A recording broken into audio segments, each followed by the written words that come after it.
Aquí no hay espacio para posiciones personales, afirmó Keiko Fujimori en un pronunciamiento donde sentó la posición de Fuerza Popular respecto de las últimas declaraciones de su hermano Kenji Fujimori. La candidata afirmó también: nuestro partido está por encima y nadie puede desacatar este principio que orienta nuestra vida partidaria. Pedro Pablo Kuczynski afirmó que en sus giras por el Perú y el extranjero trata de convencer al electorado de que un eventual gobierno suyo no será confrontacional, buscará la armonía y que la economía repunte. El candidato de Peruanos por el Cambio ratificó su compromiso de trabajar por los peruanos que viven en el extranjero y de implementar la ley de retorno que brinda oportunidades para que regresen con sus familias.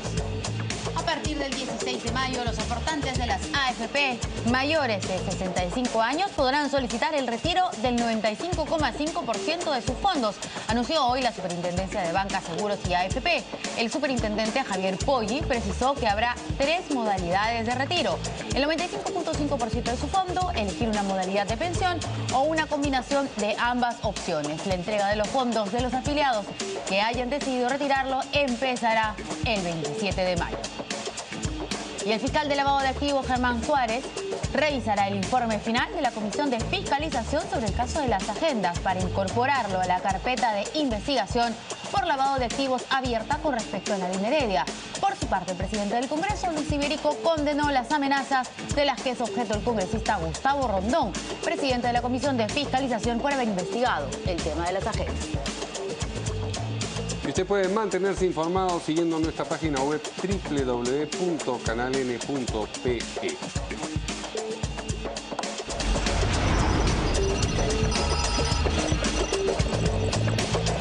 ¿Cómo están, amigos? Buenas noches, bienvenidos a esta nueva edición de En Portada. ¿Qué tal, Verónica? ¿Cómo estás? ¿Qué tal, Mario? Vamos a saludar también a nuestros invitados.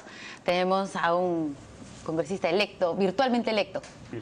¿Cómo está el ingeniero Juan Cheput, de Peruanos por el Cambio? ¿Cómo estás? Y a otro parlamentario que, bueno, fue a la reelección y ganó también, Javier Velázquez Esquet de la PRA. ¿Cómo está? ¿Qué tal? Buenas noches, caballeros. Buenas noches. Pues bien, la noticia más saltante es el pronunciamiento a nombre de su partido, pero hecho por la propia Keiko Fujimori de esta tarde, hace ni una hora probablemente, donde finalmente ha marcado distancias respecto de lo expresado por su hermano Kenji Fujimori en una serie de mensajes de tweet. Ayer la señora Fujimori decía que no había problema, que eran discrepancias, que es normal que hubiera posiciones distintas, pero parece que con el paso de las horas se dieron cuenta de la gravedad. Creo que hoy día las portadas Sí, han empujado un poco sí. a la lideresa de Fuerza Popular a emitir un Ha comunicado. estado muy severa hoy día, bueno, digamos, con justa razón, pero un poquito tarde.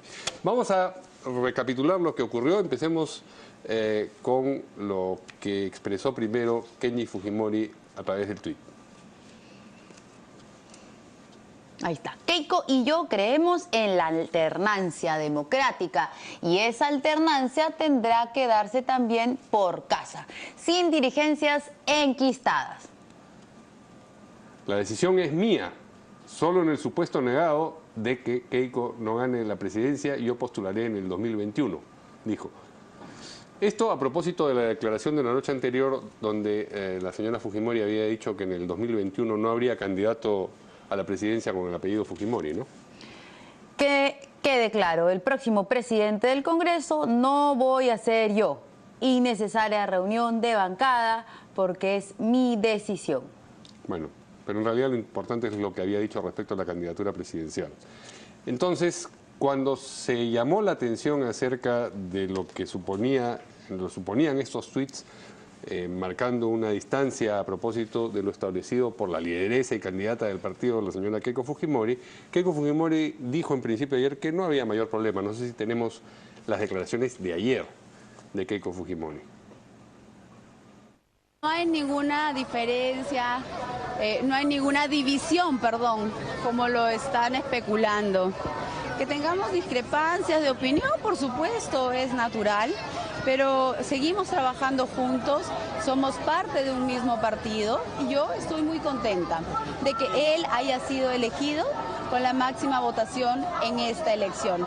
Eso le permite a él presidir las juntas preparatorias, pero como él mismo lo ha dicho también, él ha decidido no ser presidente del Congreso en los próximos 5 años. ¿Quién será el presidente del Congreso entonces? Contenta y todo era natural ayer. Hoy día ya no tanto. Para redondear la figura, podemos escuchar alguna de las cosas que ha dicho hoy día la señora Fujimori. Fuerza Popular, como partido político, ratifica su indeclinable compromiso con el sistema democrático, así como el respeto a los procedimientos partidarios. Fuerza Popular rechaza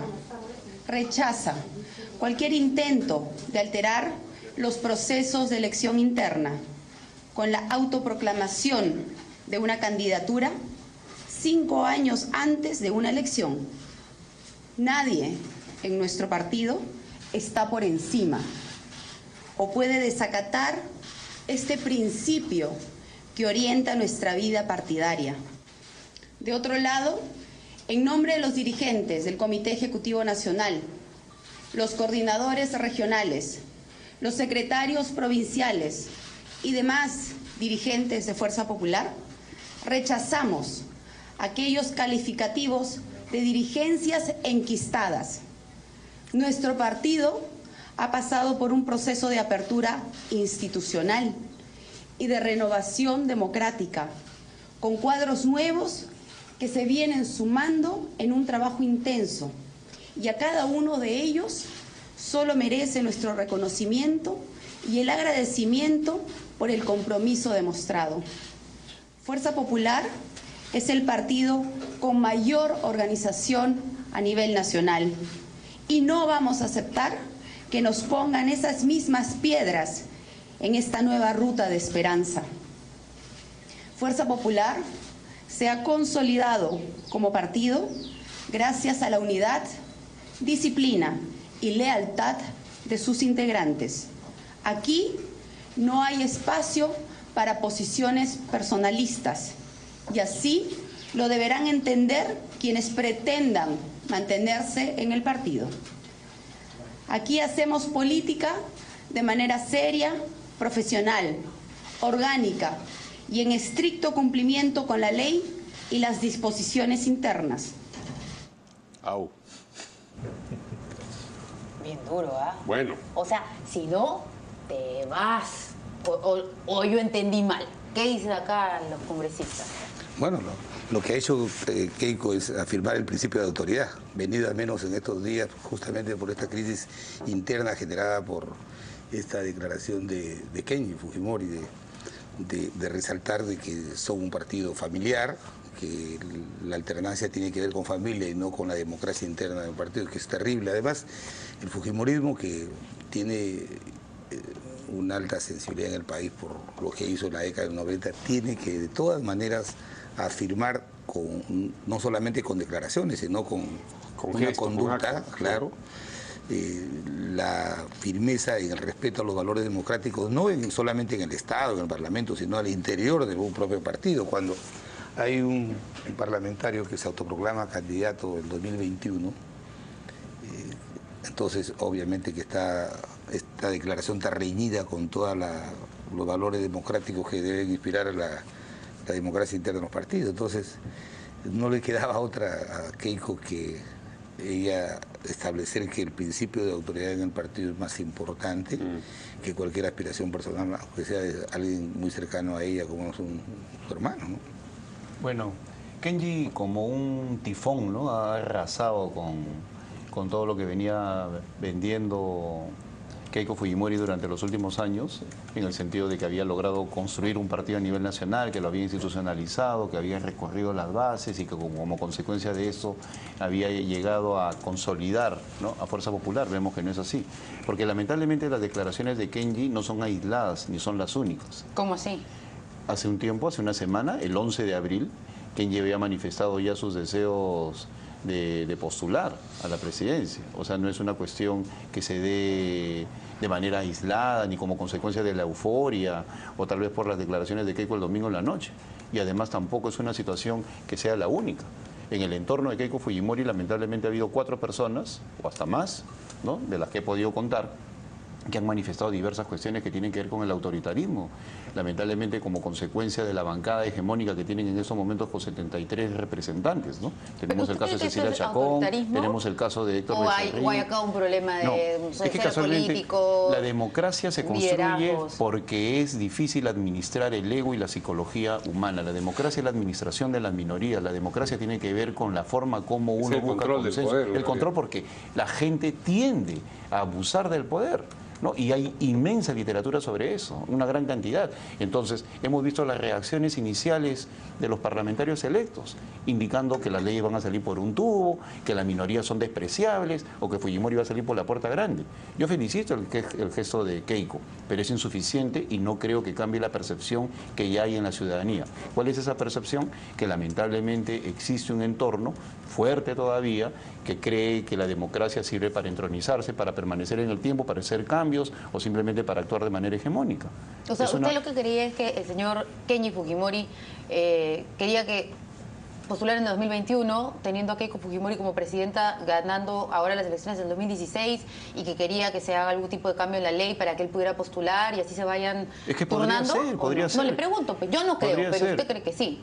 Es que mira, igual se decía, yo no creo de Nadine Heredia, y ella preparó todo el terreno para moverse hasta que Alan García, con bastante propiedad, dijo de la reelección conyugal. O sea, lo que pasa es que lo que el problema supone es que la gente como nosotros, para no hablar en términos de segunda persona, la gente tiende a ser buena gente, pero en la política, lamentablemente muchas veces la psicología, las pretensiones, sí, pero ahí tendría que haber algún tipo de coordinación. O sea, una coordinación de, oye, Keiko, Kenji, acá somos, dinastía Fujimori hasta el 26. Yo no veo ahí, sinceramente, más bien lo que veo ahí es un conflicto, clarísimo. Mira, pero no veo ahí una coordinación para quedarnos ahí para siempre. Yo no veo conflicto porque yo veo ahí conflictos y que se están peleando por un liderazgo. Yo más bien no veo ningún conflicto, sino veo un control de daños, porque el día de ayer Keiko Fujimori ha estado con otra actitud, no ha estado enojada. No ha estado enojada. No se había dado cuenta del calibre del problema. Si fuera como tú dices, ella ayer hubiera estado enojada desde un primer instante, pero ellos han esperado que se desarrolle el tema para reaccionar después de después de 24 horas. Yo creo que no le hizo caso a su hermano. O digamos, la estrategia fue, no importa, vamos a pasar el bache y esto va a correr como agua bajo el río, y era un problema mayor que el que vieron. Pero yo no creo, en efecto, como dice Verónica, que corresponda a... se pusieron de acuerdo, tú dices esto. No, en absoluto. Esa es una posición de Kenji Fujimori. Pensar que Kenji ha hecho 2 jugadas de ajedrez por adelantado, pensado... En absoluto, pero es una posición de Kenji Fujimori que le hace daño a la candidatura de Keiko. Sin duda. Y ustedes estarán ya... yo veo con bastante pena que estos esfuerzos institucionales del Fujimorismo los haya hecho por la borda. Pero además hay 2 ingredientes en los tweets de Kenji Fujimori que no tienen que ver solamente con el hecho de vamos a forzar en cualquier caso la ley para que yo sea candidato. Primero, que se declara postulante con prescindencia de lo que ocurre internamente en Fuerza Popular, es decir, como si no hubiese procesos de elección interna, él ya da el resultado. Y por otro lado, habla de que de lo contrario habría una dirigencia, se refiere a la actual, enquistada. O sea, le da un codazo. Pero mira, yo te doy un ejemplo aprovechando que está Javier acá. Sí. En más de una oportunidad, Javier ha dicho, y yo también con diferentes palabras, pero en lo mismo, que somos soldados de nuestros partidos, ¿no? Es decir, estamos dispuestos a aceptar la decisión de nuestro partido. ¿Qué es lo que dice Kenji el día de ayer? Bueno, yo no voy, así la bancada, está de más que se defina la bancada. Entonces, las formas democráticas, al menos todavía no están interiorizadas en Kenji y sí en su hermana. Yo sí creo que Keiko está haciendo un esfuerzo de hacer democracia, de cambio, de madurez. Eso lo he dicho antes y lo sostengo ahora y no ha cambiado mi posición. Pero este entorno le está haciendo mucho daño a tal punto que han destruido su posición inicial. ¿Qué tan serio ve este golpe para la candidatura fujimorista, Javier Velázquez? Mire, yo creo que aquí hay ni autoritarismo ni falta de autoridad. Yo veo en las 2 candidaturas, por ejemplo, aquí veo que todavía hay unos rezagos de autoritarismo, de querer volver al fujimorismo histórico, y está muy bien que Keiko, que dígase de paso, yo creo que es injusto la apreciación que hace Juan. Keiko, hemos visto que ella se ha desplazado por todo el país, que ha hecho esfuerzo por organizar su partido y darle el valor más importante, si su de democracia. Siempre va a haber este tipo de excesos, de exabruptos. No hay que olvidar que ella tuvo una posición firme frente a los históricos cuando Kenji le salió al frente a defender a algunos parlamentarios que iban a la reelección. y ahora nuevamente ella ha tenido, en efecto, me parece un poco tarde, ha hecho control de daño y ha salido a marcar una posición firme de autoridad en su partido que ella ha construido. Y lo digo porque Carlos Brus planteaba de que esto era una estrategia, decía la estrategia del miedo. Y como son del mismo partido, me parece más, se acerca más a la realidad lo que plantea Juan, ¿no? En el sentido de que este tipo de hechos le hacen un enorme daño a una candidatura que en primera vuelta prosperó fácilmente y que ahora, de lo que hagan estas 6 semanas, y más en este tema que es muy sensible frente al país de la autoridad, de que la estrategia también que va camino a decir, oiga, como ya tienen el control absoluto del Parlamento, va a ser un peligro que ellos tomen el poder ejecutivo. Entonces, yo creo que no hay que ir ni a apoyar el autoritarismo ni la falta de autoridad. Tiene que haber coherencia y creo que lo que debe abrir espacio estas 6 semanas es a que los candidatos le propongan al país cuáles son las eficiencias y en qué sectores van a incorporarlas para que el modelo económico por el que llevamos al país durante 20 años siga impulsando progreso y desarrollo, ¿no? Eso es lo fundamental que quieren los electores ahora para poder votar el 5 de mayo, ¿no? Abril, junio. Un elemento adicional que creo que se tiene que tomar en cuenta es la crisis de voceros que tiene en estos momentos el fujimorismo. La crisis de afonía, digamos. De afonía, claro. Claro. Un poco que estas circunstancias, estas metidas de pata involuntarias desde cualquier punto de vista, que no descalifica a las personas, pero que los ha puesto en una suerte de callejón sin salida político, que espero que salgan, ¿no? Porque el debate es necesario. Claro, tenemos ahora solo al señor importante. Espadaro respondiendo por todas partes, ¿no? Pero lamentablemente Pedro Espadaro... Pepe Klimper también, ¿no? Claro, Sí. José Klimper, una persona con oficio, un buen empresario, un notable empresario y con convicciones y argumentación mucho más sólida, es una persona que invita al debate y a debatir con él, con nuestros técnicos, pero Pedro a veces incurre pues, en una serie de falsedades, de mentiras, como en casos que están generando percepciones equivocadas ante la ciudadanía, como el 24x24, y creo yo que eso también abona en contra del fujimorismo. Si ellos plantean un debate abierto como reclamaba la misma Keiko, ¿no? Alturado, sobre la base de argumentación y no de desinformación ni de sacar las cosas de contexto, las cosas irían mejor. En todo caso, espero que esta situación mejore en los próximos días para que el Perú se beneficie con un debate de ideas y propuestas y no de desinformaciones y descontextualizaciones. Claro, aquí el principal problema son los indecisos, porque veo a través de las redes sociales los anti-Keiko, claro, con esto dicen no se dan cuenta que ellos quieren quedarse en el poder, que son, etcétera, ¿no? O sea, los que están contra Keiko Fujimori, contra el Fujimori en general, nunca van a cambiar de postura, y los que han votado por ella, tampoco, los duros. Pero esos que dicen muy improvisados, ¿qué pasaría si asume la presidencia? ¿Qué actor político sería el hermano? ¿Estaría ahí, no estaría? ¿Sabotearía a la hermana? Entonces ahí genera, ¿no es cierto? Esa imagen nadinizaría el gobierno. De eso yo lo veo difícil, la verdad. No creo, porque no, a lo que voy es... Yo creo que es al revés. Es simplemente una forma de graficar, ¿no? Pero su irrupción es lo que genera eso. Ha tratado de tener cierto protagonismo. O sea, después de la alta votación que ha tenido el Congreso de la República, claro, que ha sido el más votado, ¿no es cierto? Además, que hubo problemas y se estuvo voceando el nombre de él en la lista de los relegados, ¿no es cierto?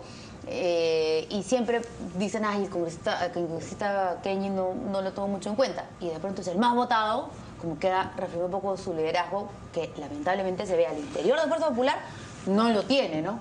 Porque ha sido el único que ha salido a hablar y nadie lo ha defendido. ¿O alguien salió a defender? El señor Gabó en general no han salido a decir nada. Sí. El señor Gabó que trató de salir a decir que él quiso decir eso, pero no... Gabó de traductor, sí. Nada, ¿no? No, de verdad que esto de los candidatos más votados no necesariamente son los que más destacan en el Parlamento, ¿eh? De verdad te lo digo. Cuéntanos un poco la historia. Y miremos otras bancadas también donde parlamentarios que han sacado una alta votación. También ocurre en su bancada, ¿no?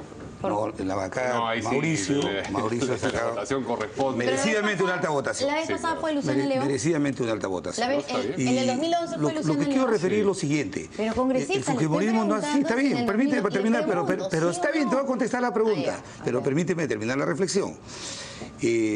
ese fantasma que están metiendo de que porque el fujimorismo tiene una mayoría numérica puede aplastar la institucionalidad, pueden hacer, eso supone que de verdad un desprecio a las minorías. Y yo sí creo, por la modesta experiencia que tengo, de que por más que tengan 60, 70 parlamentarios, allá sí las minorías no se ponen los pantalones bien puestos para... ¿Por qué? Las minorías en el Parlamento se construyen justamente como el principio democrático tiene que ver, es que también tenemos que hacernos respetar. Entonces, podemos ser 5 o 20, pero hay... No se va a escapar a mi pregunta. No, ahora le contesto. Porque ya se está arrepintiendo de lo que ha dicho. Espérate para terminar. Se está arrepintiendo de decir que no siempre los más votados son los más destacados. Así es. ¿O no se está arrepintiendo de haber dicho eso? No me arrepiento de eso. Entonces le pregunto, en el 2011 Luciana León fue la más votada. Está bien, déjame terminar la reflexión. Ya, me hacen acordar, ¿ah? Quiero terminar diciendo que acá lo sustancial y lo importante es lo siguiente. Nos están haciendo ver a las minorías en el Parlamento como si somos pegadas en la pared. Si vamos a actuar, por favor. Y no es así. Las minorías en los parlamentos democráticos sirven de contrapeso no solamente al Poder Ejecutivo, sino el contrapeso a las mayorías parlamentarias. Y creo que, por eso yo tengo, de verdad que lo digo públicamente, me satisface mucho que entre Juan Cheput, porque va a contribuir mucho al debate político y a la posición que debemos tener quienes tenemos que reivindicar la independencia del Parlamento Nacional. No es porque haya una mayoría de 73 parlamentarios, ya nosotros digamos nos vamos a nuestra casa a descansar porque no tenemos nada que hacer. Pero hemos entendido la reflexión, pero no, yo creo que hay una respuesta pendiente. Mira, lo que yo quisiera complementar con Javier, simplemente lo siguiente. En el fujimorismo es un caso especial porque eso ya sucedió en la década de los 90. La hegemonía parlamentaria y la actitud del Ejecutivo respecto a esa hegemonía parlamentaria, a tal punto que en el año 2000, cuando tienen una minoría, se esfuerzan a través de Montesinos en comprar mayorías. Entonces, quiero dejar en claro que no pienso que Keiko Fujimori haga eso. Quiero dejarlo absolutamente en claro. Pero sí, ¿qué pasa? Que ante la percepción ciudadana, esa mayoría inmediatamente trae el recuerdo de los 90, que es otra cosa. La inexperiencia de unos parlamentarios que creen que porque son 73 ya creen que tienen más peso, más... por favor, son excesos y está bien que los hayan cuadrado. Y con respecto a lo que no desludo la respuesta a Verónica, muchos ven en la simpatía de Luciana que esa es su contribución al Parlamento. Ella durante varios años ha acompañado... No entiendo qué tiene que ver no, me refiero porque tú... que siga hablando para que... Ya, pero quiero decir, ¿ya vieron? Ahora que te respondo me preguntas. Es que nadie ha hablado de ninguna simpatía. Pero te digo, es que tú me preguntabas por Luciana León. No, mira, es que yo le he seguido su trabajo a Luciana León legislativo y es muy bueno. Yo me refería a otros. Es que yo no he dicho que no y tampoco le doy ninguna simpatía. Solamente estoy preguntando, usted ha dicho que no siempre los más votados son los más destacados en el Congreso. Así es. Y le pregunté, ¿Luciana León fue la más votada en el 2011, sí o no? Yo te digo, pero no me refería a ella. No me refería a ella. A otros menos a ella. Sí, me refiero a algunos electos. ¿Solo a Kenji Fujimori? No a él, no. No a Luciana en otras bancadas. Ve las votaciones. Ve las votaciones en Alianza para el Progreso. Mercedes Arauz, por ejemplo, ha tenido la primera votación. No, es una técnica de primera reconocida. Bueno, Carlos Ferrero en otras oportunidades ha tenido la primera votación, 350.000 votos y es un político descollante y fue un parlamentario descollante. En algunos casos sí hay un reconocimiento, ¿no? Y en otros casos no se puede negar la popularidad que tiene Kenji, dicho sea de paso, su trabajo en el sector de IE es impresionante. Pero hoy también salió el presidente del Consejo de Ministros haciendo así, por lo que estaba sucediendo con los hermanos Fujimori. Sí. Y fue muy divertido que utilizara la palabra sería delicioso. Porque yo de inmediato pensé en un helado, que es lo más delicioso que podría comer a esa hora de la mañana. Pero dijo algo así, ¿no? Sería delicioso comentar, pero me voy a morder la lengua. Algo así más o menos. Vamos, y dijo nonato, además le dijo a Kenji. El nonato candidato, así con rimas se resultó. Vamos a escuchar qué es lo que dijo el premier. Sería delicioso de mi parte comentar el tuit de ayer del nonato candidato presidencial, pero no lo voy a hacer. ¿Ya? Porque a muchos les preocupa el autoritarismo y que haya una... Sobre esos temas no voy a responder. Pero en concreto con la referencia hacia el propio presidente... Bueno, el presidente el día de ayer ha emitido opiniones políticas respecto a un tema que es su obligación. No ha salido a inmiscuirse en el debate electoral. Eso es lo que consideramos. Ahí siempre lo meten en un problema, ¿no? Porque él dice que él se muerde la lengua, pero claro, el que no se muerde la lengua es el presidente y él trata de decir, bueno, en realidad ahora, sobre este tema sí no podía hablar, sobre la campaña no. Y lo que no está en cuestión es la opinión política, pero es una opinión de un tema que está en el debate electoral, porque justo había la discusión de que habían planteado Keiko restablecer el 24 por 24 y la otra candidatura de establecer que estaba planteando el retiro del 24 por 24, pero el presidente salga a marcar una oposición sobre un tema que es debate electoral, parece que... Pero yo creo que el presidente allí, independientemente de que intenten ligarlo con Peronos por el Cambio, que no es así, el presidente surge y apoya la posición de no retroceder en el 24 por 24 porque su ministro ha tenido el coraje, pero es Guadalupe, de implementarlo. Y yo creo que por eso es más una posición política.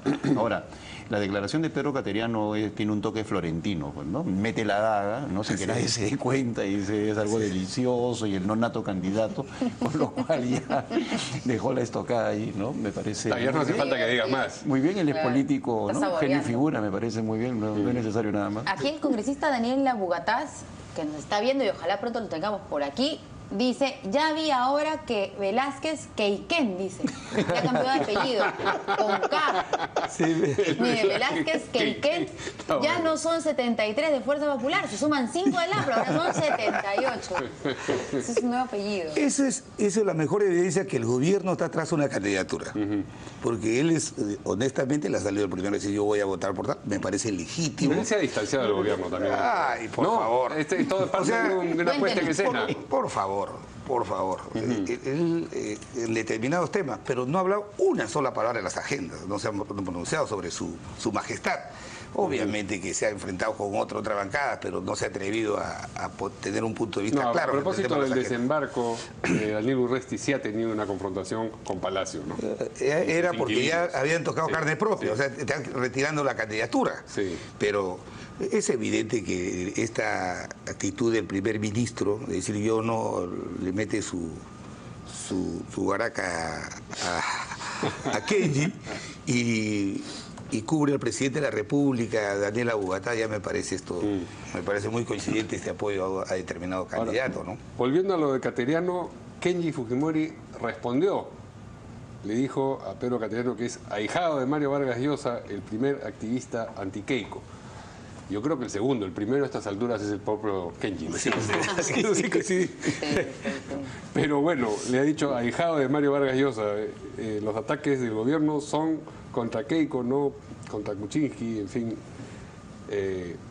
han continuado, digamos, los dimes y diretes, pero en efecto están tratando de alinear al gobierno con la candidatura de PPK. Claro, pero no tiene ningún sentido, ¿no? Porque todo esto empezó con el 24 por 24, intentan asociar las declaraciones del premier o del ministro con nuestra posición. Nuestra posición es sensata, nosotros creemos que no se tiene que retroceder en este tópico porque indiscutiblemente afecta la seguridad y la dignidad de los policías. Hay una posición nuestra en el sentido remunerativo de ir incrementando de manera pensionable lo que percibe un policía hoy en día y asociarnos por eso con el gobierno es verdaderamente una cuestión muy forzada, ¿no? Y ahí hacen mal, por eso hablaba el señor Pedro Espadaro, en querer asociar una posición absolutamente objetiva y técnica, ¿no? con un ánimo de convertirnos en candidatos oficialistas. Ellos, en todo caso, creo que tendrían mayores elementos para poder hablar de similitudes por el desorden que tienen en estos momentos, ¿no? ¿Y usted estaría de acuerdo con que haya algún tipo de acercamiento de Nadine Heredia con su agrupación política? Si ganaran las elecciones. Porque obviamente la señora Heredia y el señor Ollanta van a tener que afrontar una serie de procesos en los próximos 5 años. A la bancada fujimorista no se van a acercar. Y más aún si tal vez ustedes llegan al Ejecutivo, van a intentar ahí, por lo menos, saludarlos, felicitarlos. No van a tener bancada parlamentaria. Yo soy de las personas que promueve públicamente un juicio de residencia. Sí me he entendido la pregunta. Por eso digo yo, si usted aceptaría que haya algún tipo de reunión, de conversación, de explicación por parte de la ex primera dama en ese momento, que le diga, no, acá ha sucedido esto y lo otro, no es verdad, o algo así. Yo creo que las explicaciones han debido darse en este contexto ante el actual Parlamento que la está invitando a declarar. Y desde ese punto de vista ella tiene que someterse a todos los avatares de la justicia ahora y no a posteriori. En lo futuro, yo en lo personal creo que se tiene que marcar distancia de ese gobierno, pues va a ser materia y sujeto de investigación. Muy bien, de Nadine Heredia vamos a hablar efectivamente en la cuarta noticia. Ahora tenemos que ir a una pausa y volvemos con Pedro Pablo Kuczynski y lo que ha declarado a propósito de su gira por el Perú y por el extranjero.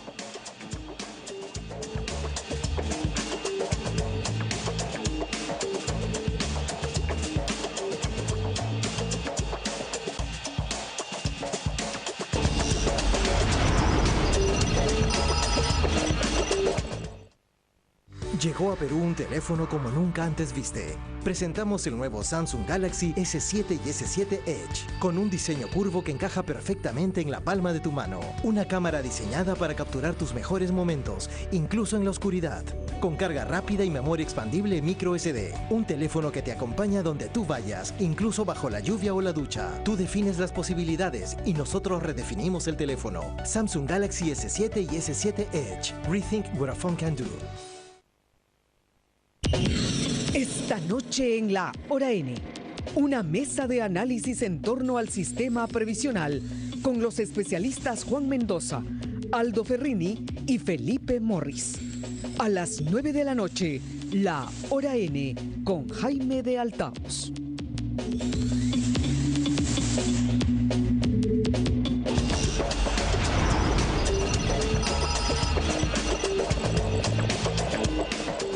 Bueno, queríamos compartir con ustedes una carta que ha lanzado a través del Twitter el ex candidato, expresidente Alan García, hace media hora aproximadamente. Dice ahí los últimos párrafos: no fue posible ahora vencer la coalición de intereses derechistas y extremistas unidos por la obsesión de impedir al APRA alcanzar el gobierno por tercera vez. No importa, el camino es largo, se abrirá nuevamente como en el 85 de 2006. Pero para que eso ocurra, son necesarios nuevos rostros, una refundación juvenil directamente conductora del aprismo. Ya se hizo una vez tras la muerte de Víctor Raúl, debe hacerse nuevamente para que nuestra causa se relance por otros 30 años. Por ese fe y por ese propósito seguiré acompañándolos como un militante aprista hasta la muerte. Los saluda y alienta con el afecto de siempre su compañero Alan García. Obsesión de impedir al APRA alcanzar el gobierno, yo la verdad es que no lo he visto durante la campaña, está más bien en una posición marginal en el debate y en las encuestas. Yo no he notado, no sé, ¿tú has notado, Juan, una especie de intensidad, de bloqueo a la candidatura de Alan García? Se ha desarrollado como en cualquier proceso electoral y yo no creo que haya habido una obsesión ni una coalición de intereses en contra del APRA, sino simplemente ha sido una candidatura que no ha tenido éxito. No pegó. No tuvo fuego. Creo que le hizo mucho daño su coalición con el Partido Popular Cristiano y están sufriendo las consecuencias de eso. Ahora, mira, yo no soy militante del APRA, pero sí soy una persona que siempre se ha interesado por la historia del APRA. Y creo yo que es un error que el presidente García diga que los jóvenes tienen que conducir los destinos del APRA. Yo creo que ese fue el gran error del año 78, 80, cuando esa gran generación que queda de lado cuando surge Alan García en el año 83 como secretario general del Partido Aprista y deja de lado toda una generación, pues obvio, triunfó y lo llevó a la presidencia, pero le quitó institucionalidad y dejó de lado a una gran generación. Yo creo que con esa experiencia el presidente García debería fomentar que la generación que le sigue, dentro de la cual está Javier, Mauricio Müller, ¿no?, asuman la conducción del Partido Aprista y no se esté pensando en los jóvenes. Los jóvenes dan la fuerza, pero como hago política desde joven, sé perfectamente que la juventud muchas veces es impetuosa y no tiene el kilometraje necesario para afrontar momentos complejos. En la medida que el APRA se reconstituya sobre sus bases de sus mejores líderes, muchos de ellos en la bancada parlamentaria, y jóvenes, que verdaderamente hay muchos jóvenes con calidad política, yo creo que la fórmula va a estar dada. Pero dejarlo en manos de los jóvenes creo que sería un gravísimo error. ¿Cómo fue eso de la obsesión? Cuéntenos. La obsesión por impedir que llegue por tercera vez el APRA al gobierno. Bueno, ¿Usted también ha notado? Eso es una posición que hemos tenido frente al... Primero, la obsesión del gobierno, desde el primer momento de dejar de gobernar el país del señor Humala por obsesionadamente dedicarse con su bancada parlamentaria y los aliados, no me refiero a Juan, sino los aliados en el Parlamento, a tratar de descalificarlo moral y políticamente. Eso lo han visto ustedes. La más grande comisión que se ha montado contra un presidente democráticamente elegido es la que se hizo contra Alan García. El gobierno durante casi 5 años, porque todavía la mega comisión no ha terminado de entregar sus informes, 5 años, 24 millones de soles, y evidentemente que hayan habido intereses, no solamente del gobierno, sino de los intereses que el gobierno ha patrocinado, que han tratado desde un primer momento de impedir el retorno del presidente García al poder, al gobierno. Pero me parece tan legítimo, y yo le agradezco la reflexión que ha hecho Juan, pero aquí lo que se plantea en el tema del APRA, lo que se plantea evidentemente es que hay un recambio generacional para los próximos 30 años, y eso se da en el marco de este congreso que estamos convocando rápidamente para entregar los cargos a nuevos dirigentes que salgan elegidos de las bases de todo el país. Nosotros el señor García dice que no fue posible vencer la coalición de intereses derechistas y extremistas, unidos por la obsesión de impedir al APRA alcanzar el gobierno por tercera vez. Y de ahí dice, bueno, no importa, vamos a seguir adelante. ¿A qué se refiere, usted entiende a qué se refiere con quiénes pertenecen a esta coalición de intereses derechistas y extremistas?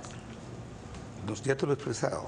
El gobierno ha dicho usted. El gobierno desde el gobierno. Sí. Ya, ok, el gobierno es un ingrediente, pero la coalición necesita desde el varios gobierno, elementos. de los intereses que el gobierno ha patrocinado por 5 años. ¿Cuáles son para entender? O sea, estamos tratando a mí ya de los he traducir un explicado, poco. yo no soy intérprete del presidente, pero ya lo he explicado. No, los ha mencionado No ha así dicho. en términos Así es. genéricos. Ya ¿no? él lo responderá en su momento. Ah, bueno. Habría que preguntar. Muy bien. Usted tampoco sabe, creo. Está tan intrigado como nosotros usted entonces con la frase. No estoy intrigado, lo tenemos muy claro. Hemos sido objeto de un bloqueo a través de ciertos sectores del poder que no querían que Alan vuelva a la presidencia. O sea, Eso es muy claro claro. de la mega comisión, que fue del Partido Nacionalista, del Partido Gobierno. ¿Dónde has visto Pero tú? mire usted, no tiene candidato, no tuvo ni candidato, Está bien, no pues. tiene congresistas, o sea, ¿y a quiénes más entonces No, forman pero parte de no esta miremos coalición? eso, sino miremos el legado que deja el señor Humala, un país que le entregamos creciendo al 6-7%, Nadie por está reduciendo los poniendo indicadores en cuestión eso. sociales, Y el presidente se García no está dedicaron hablando sobre eso tampoco. y se dedicaron a perseguir, en vez de gobernar, se dedicaron a perseguir a Alan García durante 5 años. ¿Y por qué no con dice el aplauso de entonces que algunos sectores. el Con gobierno Es la coalición del gobierno con el gobierno. Está bien, pues, ¿Con pero quién? él lo ha expresado en sus términos. Y además habla de y extremistas. Yo pensé que el partido de derecha era el PPC, que más bien No, yo eran creo, sus mira, aliados. eso nos debe llevar a una reflexión adicional, cómo se neutralizan y se destruyen mutuamente en términos políticos cuando hay obsesión política y no priman pues una razón. Mira cómo está el nacionalismo con Nadine Heredia y Ollanta Humala, porque es cierto que ellos motivaron, impulsaron, estimularon la mega comisión y descuidaron inclusive actos de gobierno y de agenda parlamentaria por dedicarse pues a investigar y mortificar al expresidente, pero descuidaron el gobierno. Eso, y ahora cómo han quedado ellos como consecuencia de este choque de trenes que no lleva a nada en política, ¿no? Pero Y seguimos sobre todo- hablando del gobierno y del gobierno, digamos, ¿no? Claro, pero la coalición mira, supone varios actores. En el caso del gobierno, el gobierno Sí. descuidó una cuestión fundamental. Yo he tenido la oportunidad de hablar con varios presidentes en ejercicio y con el presidente Ollanta Humala nunca. Nunca convocó a las fuerzas políticas, más allá de las acciones protocolares. Esa no vocación por el diálogo es lo que lo ha conducido a este aislamiento, ¿no? Y obviamente a la destrucción, y al intento de destrucción de un político de polenda como Alan García que no lo ha logrado. Vamos a volver al Pedro Pablo Kuczynski. Pedro Pablo Kuczynski. Sí. Bueno, él estuvo de gira en los Estados Unidos captando ahí el voto extranjero, que entendemos en el mundo son cerca de 3 millones de votos. Pero votantes más o Están menos ahí 1 millón nada más. 1 millón.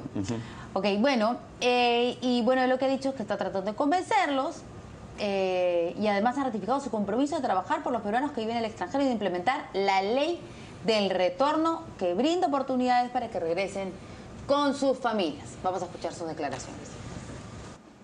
Y a ustedes y a mí, porque yo he sido peruano en el extranjero muchos años, tenemos que darles una presencia legal en el Perú, que puedan usar el DNI para hacer sus transacciones sin pagar el 30% de los extranjeros. Muy bien. Ha sido peruano en el extranjero y extranjero en el Perú también, ¿no? Lo han tratado como extranjero en el Lo han Perú. confundido con las primarias de Estados Unidos. Parece que polemizar Ahora contra fuera de cámara dice que ahí está confundido y debe buscar el apoyo del Partido Republicano Sí, para la sí, segunda vuelta. exactamente. ¿no? Ha sido un encuentro Debate contra él. muy importante, más allá de las bromas totalmente aceptables, ha sido un encuentro muy importante con la comunidad peruana en Paterson, en New Jersey, y donde hay una gran cantidad de peruanos que ¿Cuántos peruanos votan en Estados Unidos? En Estados Unidos aproximadamente 300.000, entre 300 y 400.000, y en el mundo 800.000. Sí. ¿No? Y bueno, son colonias importantísimas y mira, me acabo de enterar eso de la ley de retorno, que es algo que se viene tratando desde el 2014 y es un clamor, porque la verdad que como no está reglamentada no se puede poner en funcionamiento y permitiría que muchas personas vengan, sobre todo con bienes de capital, para poder instalarse y contribuir con el crecimiento del país y con beneficios tributarios. Eso y la atracción de científicos, que es otra ley que debería impulsarse, yo creo que sería un elemento importante, y la de la representación. Yo creo que los peruanos en el extranjero no deben seguir votando por los representantes de Lima. Creo que ellos merecen tener una representación y esas son las cosas que ha estado viendo Pedro Pablo. Eso ya se aprobó, la representación ya se aprobó en el Congreso, en la comisión, lo que falta es que se le dé viabilidad. Estamos de acuerdo en que los peruanos en el exterior tengan representación, pero también dos temas muy importantes que han planteado Pedro Pablo Kuczynski en Estados Unidos, y es muy importante, el que ahora un peruano cuando compra un inmueble en el país le cobra como si fuera extranjero el impuesto a la renta y no pueden acceder a los servicios de los seguros de salud que son fundamentales. Por eso todo peruano que ha emigrado básicamente se va fuera del país es porque va en busca de mejores condiciones de vida, básicamente de trabajo.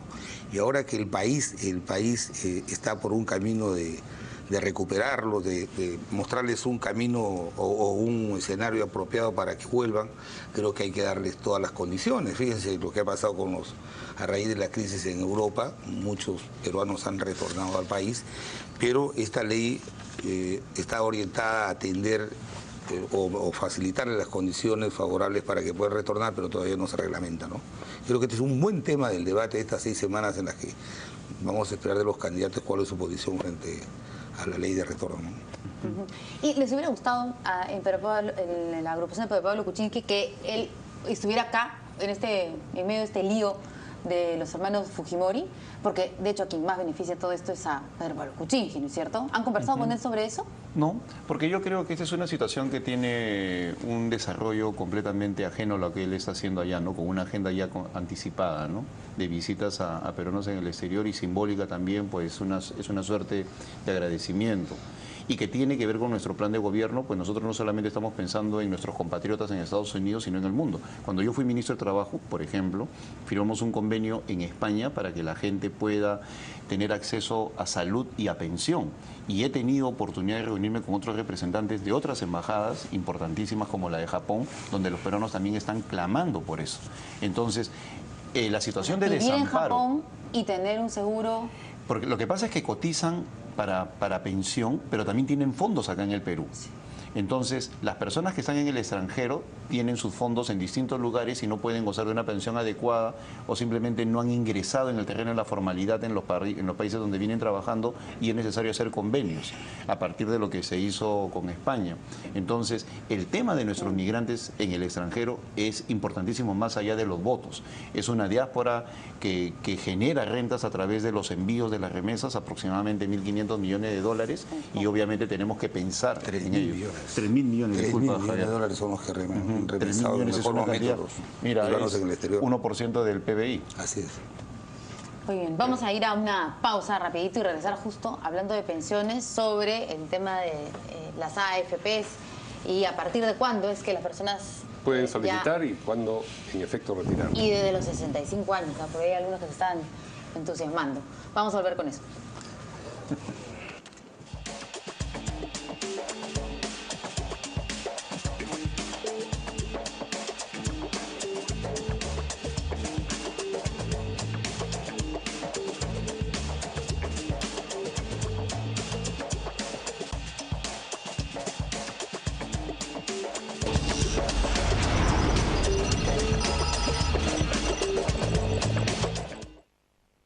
La vida nos da muchas satisfacciones, pero la mejor de todas es un abrazo de paraíso. Abrazo es fabricado con Memory Foam, tecnología que acomoda tu cuerpo, abrazándote. Abrazo de paraíso, el mejor descanso del mundo, y es peruano. Un maestro. Un maestro. Un maestro que sabe chambear. Un maestro que sabe chambear. Hay un fierro. Hay un fierro. Hay un fierro que puso el maestro que sabe chambear. Hay concreto. Hay concreto. Hay concreto que va con el fierro que puso el maestro que sabe chambear. Hay tribunas. Hay tribunas. Hay tribunas sobre el concreto que va con el fierro que puso el maestro que sabe chambear. Un estadio. Un estadio. Un estadio con muchas tribunas sobre el concreto que va con el fierro que puso el maestro que sabe chambear. Y el maestro soy yo. Y el maestro soy yo. Sin maestros no hay obras. Sin maestros no hay maestro.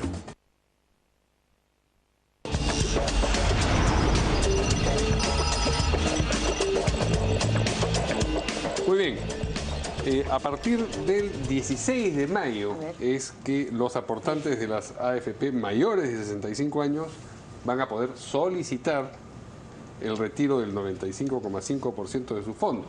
Es decir, 16 de mayo es la fecha a partir de la cual pueden solicitar el retiro.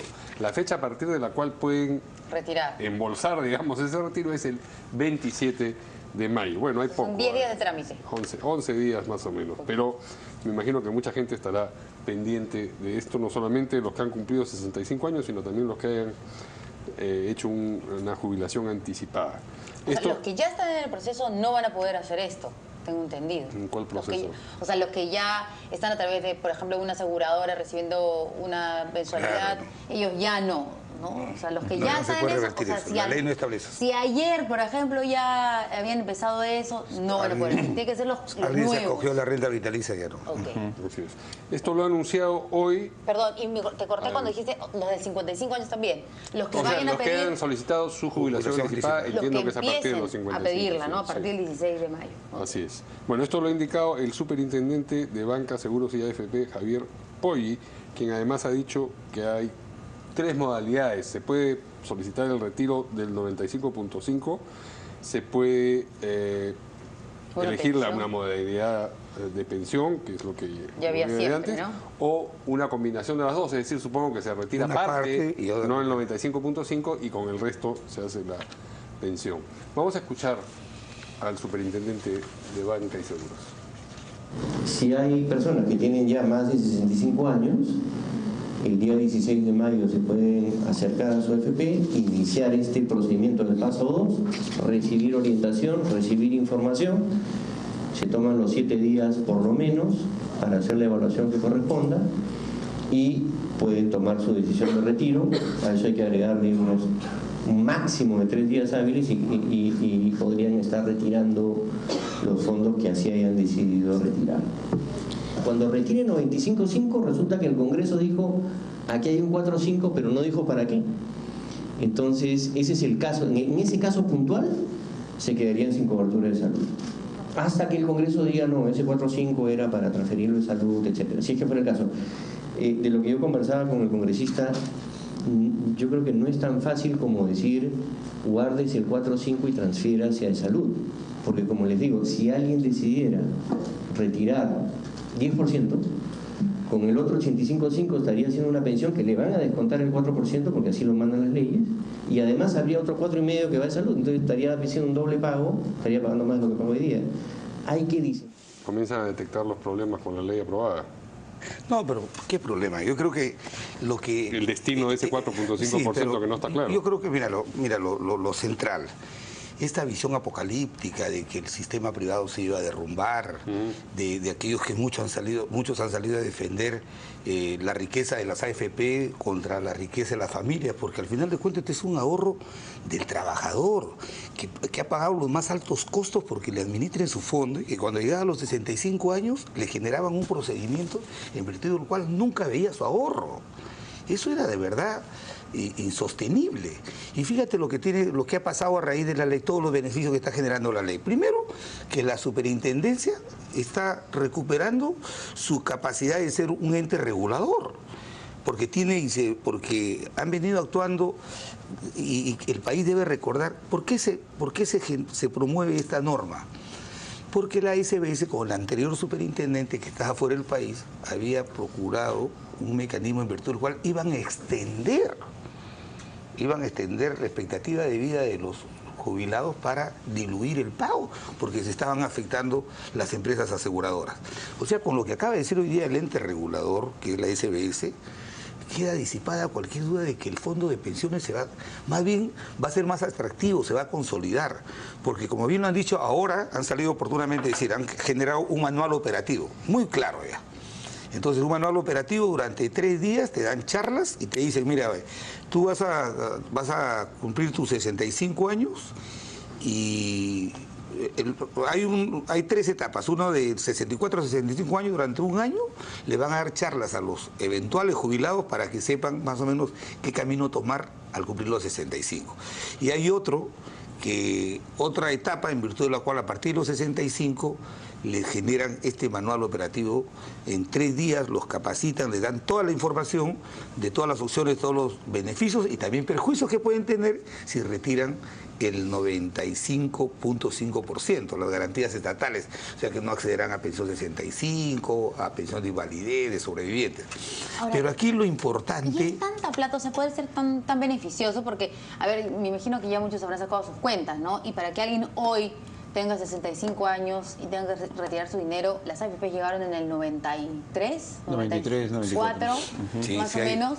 Entonces, ¿cuántos años de aporte tiene quien hoy tiene 65 años? No es mucho. Eso más. Son 20 años, no menos de 20 años. Pero no estamos hablando de los jóvenes que a los 20 años, porque te iban a buscar a la universidad, ¿no es cierto?, para que empezaras con las AFPs.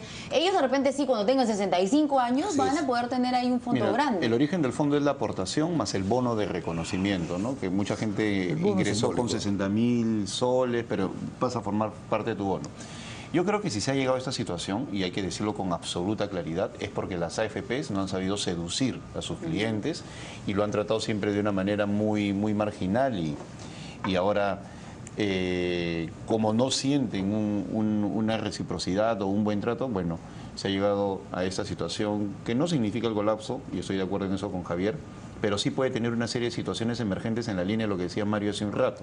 Los problemas pueden surgir de diversas índoles, desde el familiar, de personas que rodean al señor de 65 años para decirle saca tu fondo, para pagar la deuda, la angustia económica que puede tener algún pariente o cualquier cosa y destruye su fondo, hasta el hecho de que se incremente la delincuencia. Y no estoy siendo dramático.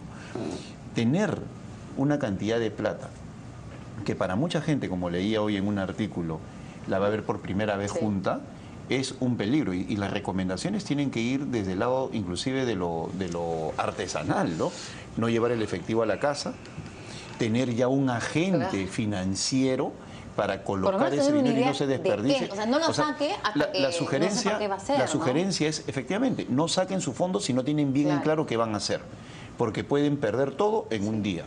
Entonces, es necesario que la ingeniería financiera que se puede hacer a partir de los fondos que se van a disponer tengan una campaña, ¿no?, de los políticos o de los agentes, en el sentido de que no saque su fondo, a pesar, porque lo puede sacar en 3 días, según lo que ha dicho el superintendente Poggi, hasta que tenga bien en claro cuál va a ser el destino de esos fondos, pues de lo contrario se puede evaporar y no puede tener una solución práctica. Hay 7 días útiles en que se le va a dar toda la orientación, lo dice el manual operativo. En 3 días se le da toda la información para que ellos puedan poner a buen recaudo sus fondos. Luego tienen 7 días útiles para tomar su decisión, consultar con la familia, qué sé yo, y cuando van, después de los 7 días y establecen la posición que tienen, si quieren retirar todos sus fondos, la AFP le entregará en los próximos 3 días, debe entregarle, no más de 3 días debe entregarle estos fondos. A mí me parece un poco pesimista la posición respetable de Juan, porque sabes que un jubilado que vota cada 5 años, elige presidentes, ¿no?, que paga sus impuestos, que trabaja, que en última instancia, ¿no?, ha generado su ahorro, de pronto a los 65 años se vuelve un irresponsable, puede poner en peligro su ahorro.